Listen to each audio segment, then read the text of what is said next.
Hello అండి, welcome to Preethi channel. ఎలా ఉన్నారు? ఈరోజు నేను మన ఛానల్లో అప్పటికప్పుడు క్విక్గా చేసుకునే 10 నిమిషాల్లో చేసుకునే మంచి బ్రేక్ఫాస్ట్ కానీ స్నాక్గా కానీ చేసుకోవచ్చు. ఇంకెందుకు ఆలస్యం, వీడియో స్కిప్ చేయకుండా లాస్ట్ వరకు చూసేయండి. సరికొత్త డిష్తో నేను మీ ముందుకు వచ్చేసాను. చూడండి, ఇట్లా స్పాంజీగా ఫ్లఫీగా వస్తుంది. చూసారా ఎంత మెత్తగా ఉందో, దూదిలాగా ఒక చేత్తోనే తుంచేసేయచ్చు. చూసారా ఎంత టేస్ట్ ఉంటుందో. చూడటానికి ఎలా ఉందో కలర్ఫుల్గా, అలాగే తినడానికి కూడా చాలా టేస్ట్ ఉంటుంది. 2 తినేటప్పటికి పొట్ట ఫుల్ అయిపోతుందండి. మళ్ళీ అలాగనే చాలా హెల్దీ రెసిపీ. ఇంకెందుకు ఆలస్యం, రండి మరి వీడియోలోకి. ముందుగా ఈ రెసిపీ కోసం medium size carrot, half carrot చిన్నది తురుముకోవాలండి. ఒక ఉల్లిపాయ, టమాటా, కొత్తిమీర, కొంచెం క్యాప్సికమ్ని సన్నగా కట్ చేసుకోవాలి. పచ్చిమిర్చి, కారం ఉన్న పచ్చిమిర్చిని తీసుకోవాలండి. కారం తక్కువ అనుకుంటే ఒక 2 పచ్చిమిర్చి ఎక్కువగానే తీసుకోండి.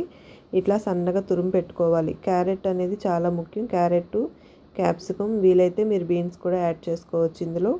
నేనైతే కొంచెం కొత్తిమీర, ఉల్లిపాయ 2 చిన్నవి, టమాటో, క్యాప్సికమ్, క్యారెట్ తురుము పెట్టుకున్నాను పచ్చిమిర్చితో సహా. ఇప్పుడు వేరే బౌల్ తీసుకొని కప్పు బియ్యపిండి తీసుకోవాలండి. ఇక్కడ నేను కొలతలు అనేవి బియ్యం పిండి కొలత చెప్పాను.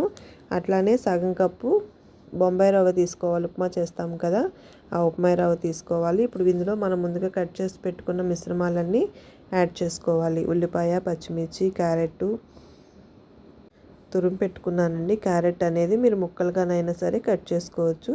అది మన చాయిస్ ప్రకారం యాడ్ చేసుకోవచ్చండి. ఇట్లా తురుముకున్న మిశ్రమాలన్నీ యాడ్ చేసేసుకున్నాక కూరగాయలు ఇందులోనే పెరుగు ఒక హాఫ్ కప్ వేసుకోవాలి. మనం బియ్యపిండి ఏ కప్తో అయితే తీసుకున్నామో దానికి సగం పెరుగు తీసుకోవాలి. రుచికి సరిపడా సాల్ట్ యాడ్ చేసుకోవాలి. ఇప్పుడు ఈ మిశ్రమాలన్నీ బాగా కలిసేటట్టు కలుపుకోవాలి. 1 బై 1 మనం యాడ్ చేసుకుంటూ మిశ్రమాలన్నీ ఫ్లేవర్స్ కలిసేటట్టు కలిపేసుకోవాలి. చూడండి, ఇట్లా ముందు మనం టచ్ చేసుకొని ఇంతవరకు పిండి మిశ్రమాలన్నీ బాగా కలిసేటట్టు కలిపేసుకోవాలి. చూసారు కదా, వీడియోలో చూపిస్తున్న విధంగా పిండి అనేది కలిపేసుకోవాలి. అది పిండి మిశ్రమం కాస్త గారెల పిండిలాగా ఉండాలి, మెత్తగా ఉండాలి. కొంచెం కొంచెం వాటర్ యాడ్ చేసుకుంటూ పిండి మిశ్రమాన్ని కలిపేసుకోవాలి. చూసారా ఇట్లాగా. ఇప్పుడు కొంచెం వాటర్ యాడ్ చేసుకొని ఇంకొంచెం ఇలా పిండి మిశ్రమం అంతా కూడా కలిపేసుకోవాలండి. పిండి ప్యాటర్న్ అనేది ఈ విధంగా ఉండాలి. ఇక్కడ నేను వీడియోలో చూపిస్తున్న విధంగా పిండి బాగా కలుపుకున్న తర్వాత ఒక పావు స్పూన్ అంతా తినే సోడా, వంట సోడా అంటారు కదా, అది యాడ్ చేసుకోవాలి. ఇప్పుడు మిశ్రమం అంతా కూడా బాగా కలిపేసుకొని కొంచెం కొత్తిమీర అనేది యాడ్ చేసుకోవాలి. కరివేపాకు కూడా యాడ్ చేసుకోవచ్చు. మూత పెట్టేసి పక్కన పెట్టేసుకోవాలి ఒక 10 నిమిషాలు. ఇప్పుడు 10 నిమిషాల తర్వాత రవ్వ అంతా కూడా నాని చూడండి ఎట్లా పొంగులా ఫ్లఫీగా వచ్చిందో.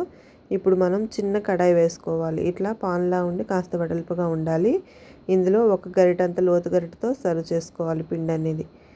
ఒక స్పూను నూనె వేసుకొని ఈ పిండి మిశ్రమాన్ని వేసి ఒక 2 నిమిషాలు మూత పెట్టేసి బాగా చిన్న మంట మీద మగ్గనివ్వాలి. చూడండి, ఈ విధంగా ఫ్రై అయిన తర్వాత రెండో వైపు కూడా టర్న్ చేసుకొని పక్కకు తీసేసుకోవాలి. జస్ట్ 1 నిమిషం పాటు ఫ్రై చేసుకుంటే సరిపోతుందండి.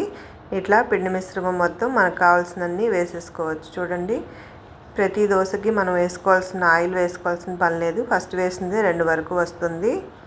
ఇంకెందుకు ఆలస్యం, మీరు కూడా ఈ సింపుల్ అండ్ క్విక్ రెసిపీని ట్రై చేసి మీకు ఎలా కుదిరిందో నాకు కామెంట్ చేయండి.